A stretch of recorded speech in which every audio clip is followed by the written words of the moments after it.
Welcome to the Mama to Fit YouTube channel. In this workout, we're going to be addressing the normal asymmetry that we have within our hips, within our upper body, with some one-sided exercises that are going to look a little bit different on each side.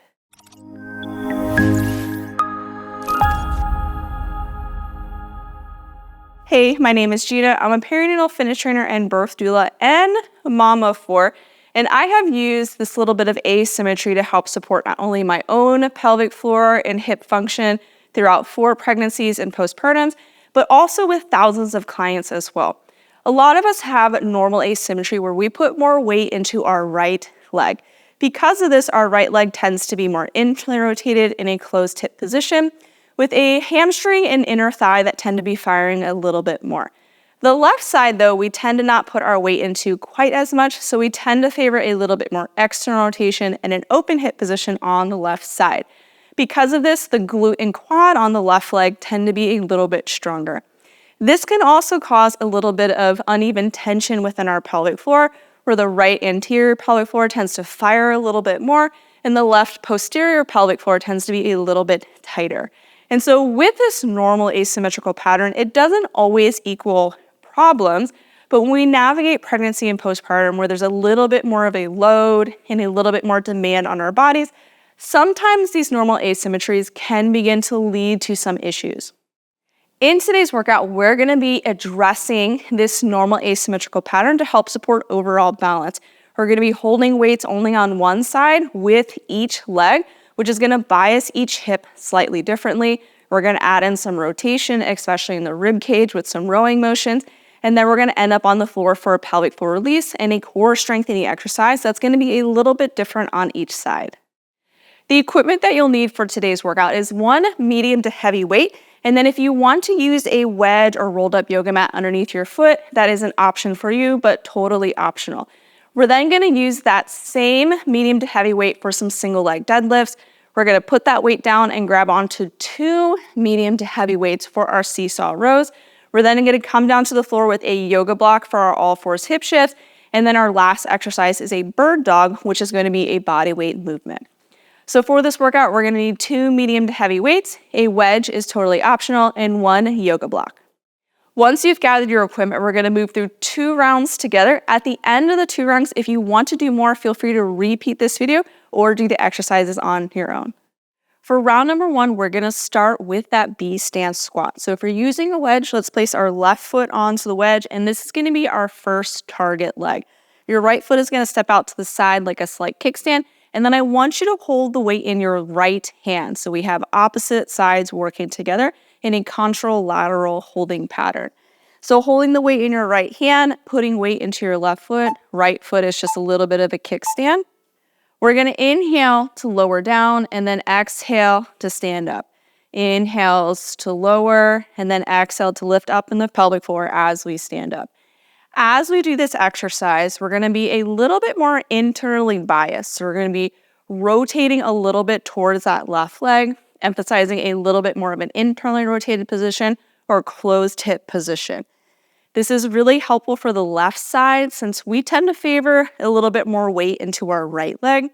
And so the left leg tends to favor a little bit more external rotation or an open hip position. And so we're going to be doing a little bit of an uneven holding pattern for this workout to kind of address some of those normal asymmetries that we may be having.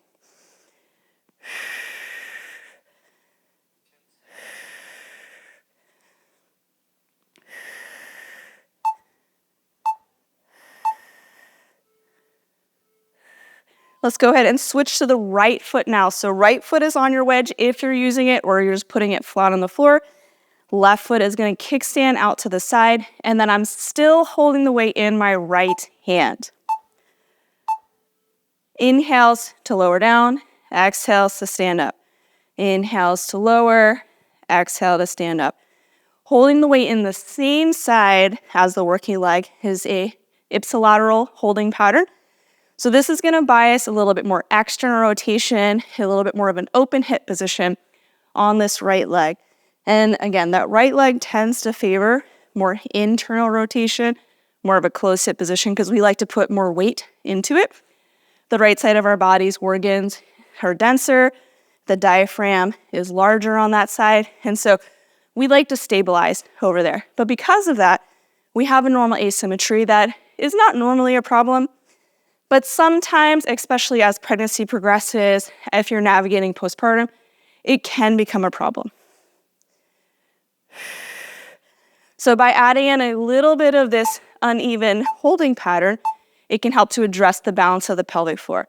So let's go ahead and put that weight down, move your wedge if you're using it, and now we're gonna move into our single leg deadlift. So we'll start with that left side again, holding the weight in the opposite hand, and if you have a wall or a sturdy structure nearby, you can put your hand into it for some additional support. So I got weight into my left foot. I'm gonna hold the weight in my right hand, and then my hand is going to reach and hold onto the wall or something nearby. Inhales to lower down, exhales to stand up. Inhales to lower, exhale to come up. As I lower, I'm thinking about keeping weight even in the bottom of my foot. So big toe, pinky toe side. You're gonna bend a little bit in the knee as you lower, so you don't need to keep that leg super straight. And then I'm really active in my leg. I'm really active in my holding arm. And so holding the weight in that opposite hand, again, is gonna help bias a little bit more internal rotation. It's gonna help you twist a little bit more towards that standing leg to help emphasize that positioning over there. Again, the left side tends to favor more external rotation, more of an open hip. And so by adding in this contralateral holding, it helps to bring you to the opposite. Now we're gonna switch to the other leg, still facing in that same direction. So left hand is still providing support, and we're still gonna hold the weight in that right hand to emphasize more of the external rotation. Inhales to lower down, exhale, come on up. Inhales to lower, exhale up. And then again, starting from the foot, think even weight in the bottom of the foot. Have a slight bend in the knee as you lower. Arm is really active, shoulders are down and back, and that lifted leg is also very active, as if you were trying to stand on the wall behind you. Holding the weight in the same side is gonna help to emphasize a little bit more external rotation, a little bit more of an open hip position, which again tends to be opposite where the right hip likes to go. And so this is gonna help to support more pelvic floor balance, improve pelvic mobility, and support strengthening of the surrounding musculature.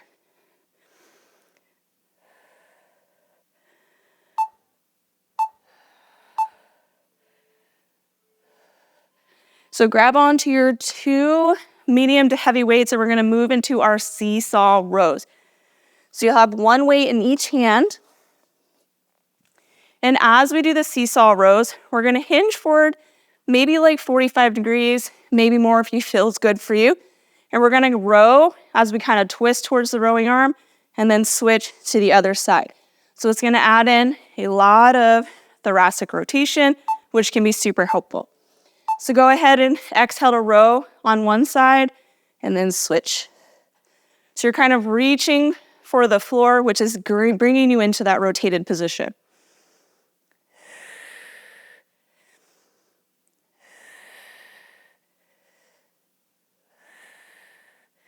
If the rib cage is stuck, like sometimes we get stuck in a more extended position, sometimes we get a little stuck twisted in one direction, this can impact how our pelvis can position. This can impact the tension within our pelvic floor and within the surrounding musculature of our back, of our lower back, of our abs. So adding in rotation is huge, especially as we're thinking about how can I support balance in my body.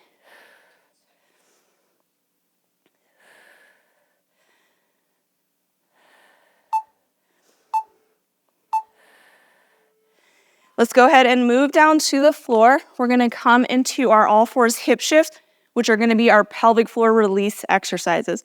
So starting on the left side, we're gonna take our yoga block, place your knee onto that yoga block. And then we're gonna shift our weight over towards that elevated knee.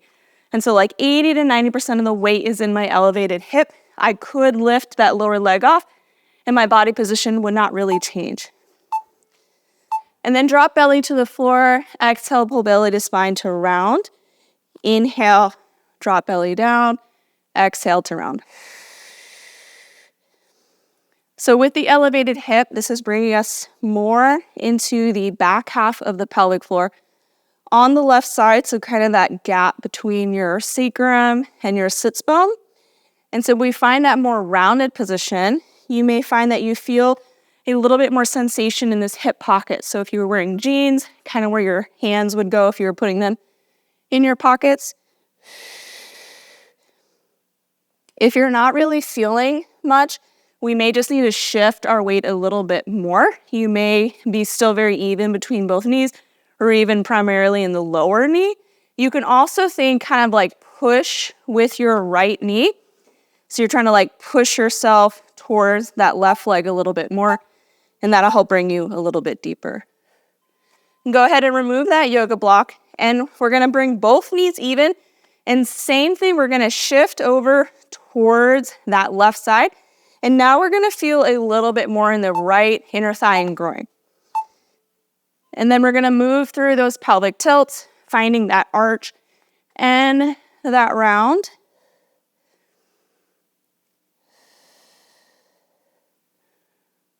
The knees will be a little bit wider than they were with the elevated position. So if you feel like you're kind of like really shifted over, just bring that left knee out so it's a little bit more stacked. We still want most of the weight in the left leg, so it should be like aligned to your hip. And the right knee is a little bit further out, and we're pressing pretty hard into the inner knee, especially as we're in this more arched position. So we're more rounded. This tends to target more of the back half of the pelvic floor. And when we're more arched, this tends to target more of the front half of the pelvic floor. So just kind of moving through these tilts.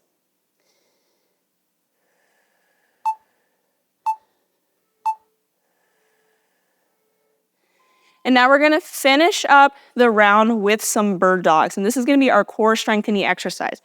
As we extend arm and leg, we don't wanna arch in our back. We wanna really think about rib cage and pelvis staying pulling towards one another. So we're gonna exhale to reach, keep that core and pelvis connected, and then inhale to come back. And so we'll start with the right hand reaching and left leg reaching back. So exhale to extend, keep rib cage and pelvis close, and then bring elbow to opposite knee together. Inhale to reach, exhale, bring them together, kind of round in that back.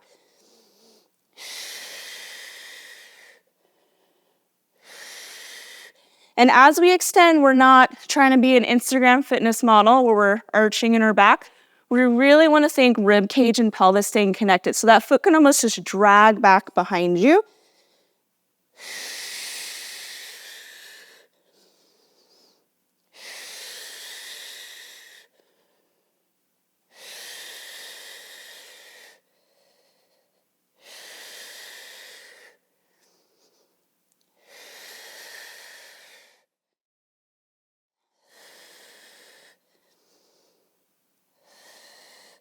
The more you think about rib cage pelvis connection, the more you're gonna feel this in your core. Let's go ahead and switch sides now. So we're going to reach forward and then bring elbow to knee together. And now for the right side, we're gonna think bring that leg out to the side. So we have a little bit more of a side body stretch, and then bring that elbow to knee.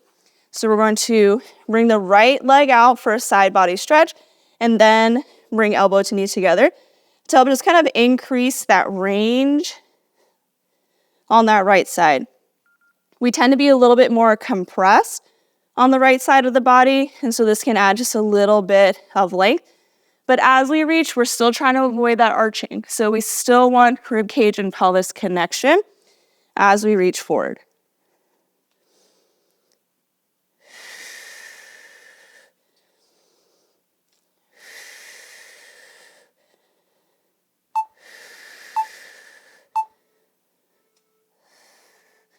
Let's move into our second and final round for that B stance squat. So grabbing on to your wedge if you're using it, and then holding on to your weight. So we'll start with that left foot again. The left leg, we're gonna be doing a contralateral holding pattern. So we have opposite sides working together to emphasize more of that internal bias. This is gonna help to support more hamstring and inner thigh strengthening, which tends to be weaker on the left. Inhales to lower down, exhales to come on up.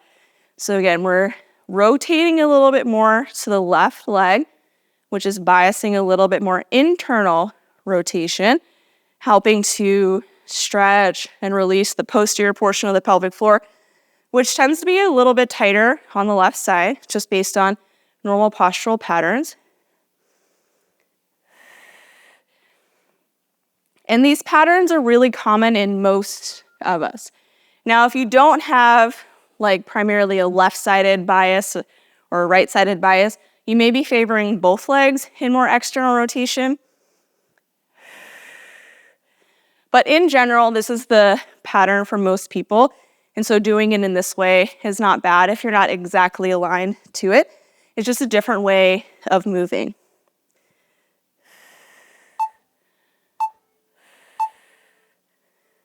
Let's go ahead and switch. So right foot is on your wedge if we're using a wedge. Left foot is kickstand out, and we're holding the weight still in the right side. Inhales to lower down, exhales to stand up. And so now this is gonna bias a little bit more of an externally rotated position on the right side, a little bit more of an open hip position.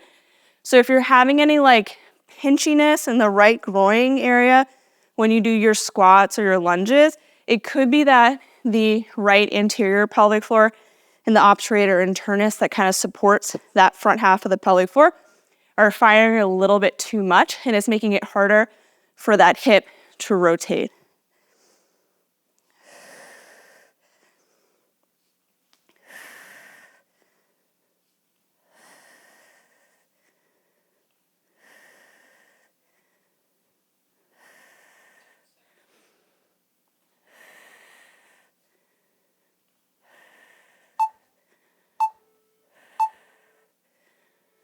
Go ahead and place that weight down and move on to our single leg deadlift.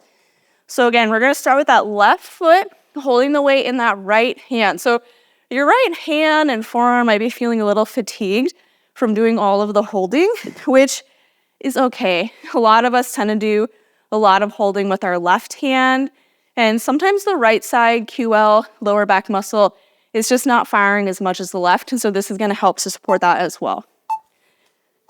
Inhales to lower down, exhale, come on up.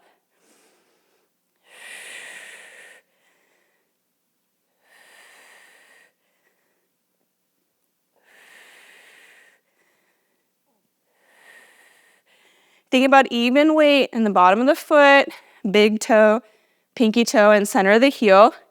Slight bend in the knee, and then very active in the upper body and in that lifted leg. It's kind of like you're trying to stand on the wall behind you.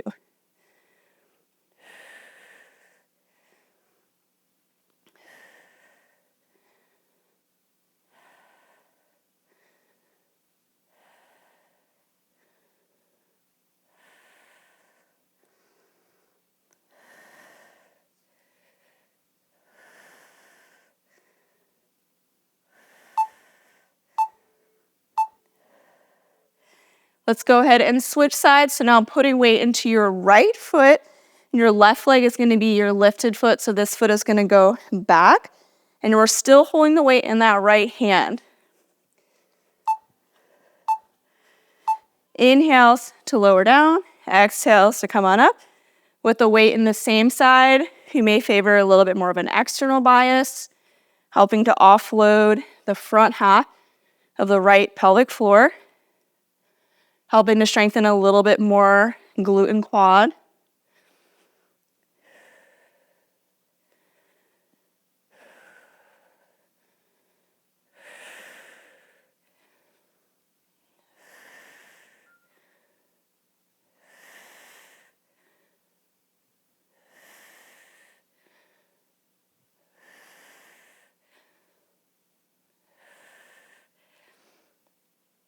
And the wall is just there for support, so if you want to lift your hand away from it, feel free.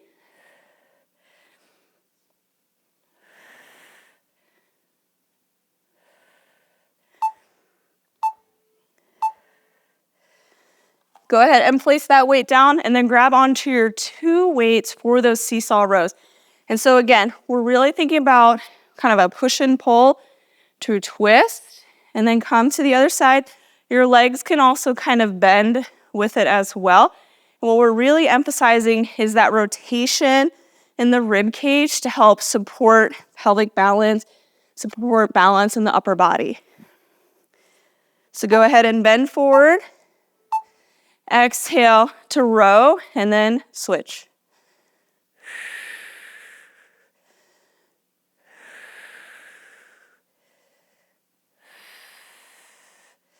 And then really think about kind of reaching forward as you row and then come to the other side. If you're noticing a lot of discomfort in your back, you may be like super arched as you do this. So think just like slight tuck underneath the butt, come forward and then rotate.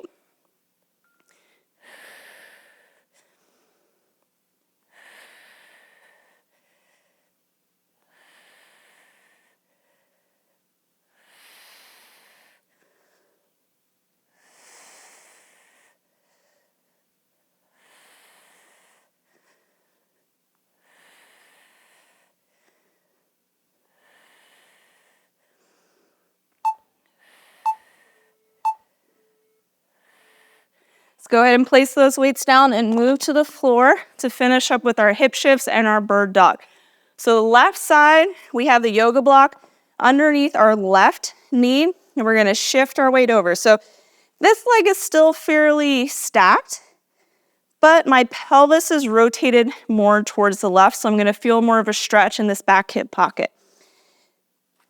After you shift your weight over, I want you to think exhale, pull belly to spine to find a round, and then drop your belly to the floor. So exhale to round, pull belly to spine, hold here, and then drop belly down to the floor. And again, if you're not really feeling this, or you're like, kind of really feel anything, with your right knee, I want you to think kind of like push into that knee, and it's gonna help drive you deeper into this hip. So this glute is gonna fire a little bit more to push you over there, and you'll feel it more in this hip because it's gonna force the pelvis to kind of twist a little bit more.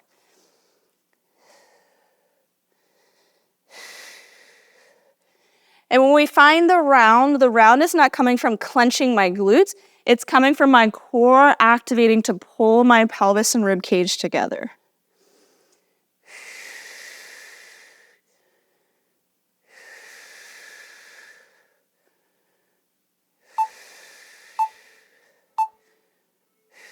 Go ahead and remove that yoga block. We're gonna come to the right side groin release now. So it needs to be a little bit wider. I'm gonna shift my weight over to the left. So left leg is still fairly stacked. Feeling more of a stretch here. Really press into that right inner knee and then move through your pelvic tilt. So we'll find more of an arch in the back. You may feel more of an intensity of a stretch here. And then exhale to round, pull belly to spine. Inhale to lower down, exhale to round.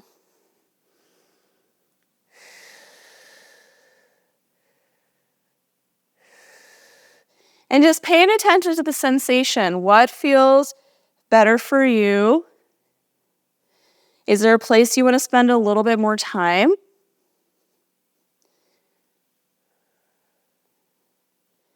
This is just about understanding that sometimes doing things asymmetrical can be really beneficial to supporting balance because we are not perfectly symmetrical in our body. Our organs are not perfectly symmetrical. The way we stand isn't perfectly the same all the time, and that's okay. But we do want to support that asymmetry. Let's go ahead and finish up with the bird dog. So the left side leg, we're gonna do a little bit of a crunch as we reach straight back. For the right side leg, we're gonna come across our body for a little bit of a side body opener. But both of them, we're gonna keep that rib cage and pelvis connected to one another to try to help to keep us from always living in this extended position because that's gonna kind of compress the low back, compress back half of the pelvis. So exhale to reach, left foot, right arm forward, and then bring them together, knee to elbow to round in the back. Exhale to reach, keep rib cage and pelvis connected, and then elbow to knee.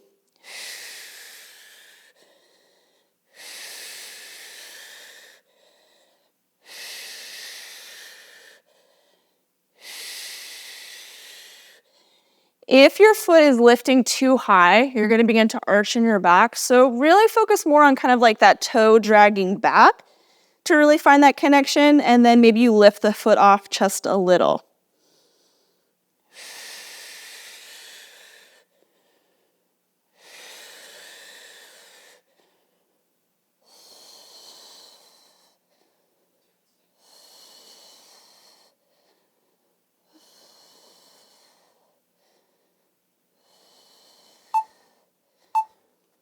Now for the right side, you're gonna reach and then bring that foot to cross behind you and then elbow to knee. So we're adding a little bit more length to the right side.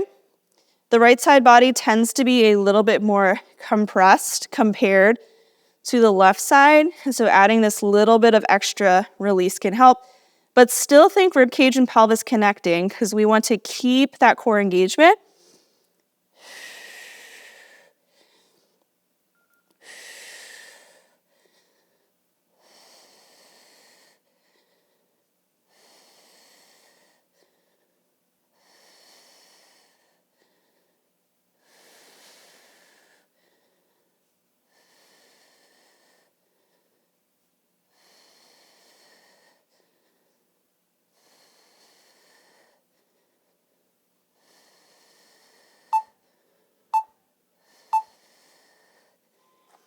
Thank you so much for choosing to work out with us today. We hope that you're feeling a little bit more balanced as we address the normal asymmetry within our bodies.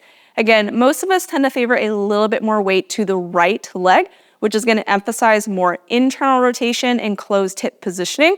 And we tend to not put as much weight into our left, and so this hip tends to favor more external rotation and an open hip position. This also translates to a little bit of a twisting and rotation in the upper body where we tend to be a little bit more compressed to the right side and maybe a little bit more lifted towards the left. And so our upper body exercises help to address that as well.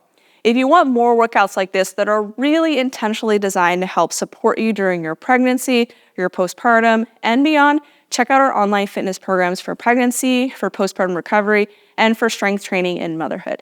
You can check out all of our fitness programs on our website at mamastayfit.com/fitness-programs and use code YouTube10 to get 10% off any of our online offerings. And if you like this video, be sure to subscribe to our channel so you get notified whenever we release new workouts. We release new workouts every Tuesday, educational videos every Wednesday, and then tons of content and shorts throughout the week.